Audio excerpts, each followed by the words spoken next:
Today is August 29th, 2024, and the evolving world of regenerative medicine is making waves in aesthetic treatments with the advent of exosomes. These tiny vesicles, ranging from 30 to 150 nanometers in diameter, can transfer critical biomolecules like lipids, proteins, and RNA between cells. This groundbreaking method not only addresses skincare, but also targets anti-aging, hair loss, and skin texture improvements. Exosome therapy involves introducing these vesicles into the skin to promote regeneration and repair. Techniques such as microneedling or electrolysis help exosomes penetrate deeper layers of the skin, bypassing barriers like the stratum corneum. Once there, they encourage cell renewal and repair inflammatory damage.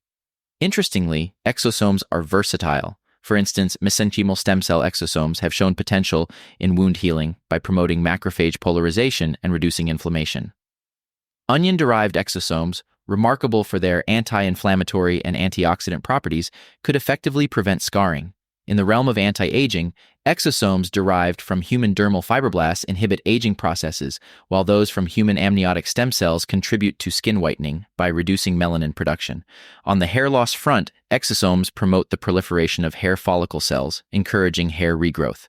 Creative Biostructure, a leader in this technology, supports the development of exosome-based skincare solutions, further pushing the boundaries of what is possible in aesthetic medicine. As these innovations continue to evolve, the future of skin and hair care seems incredibly promising.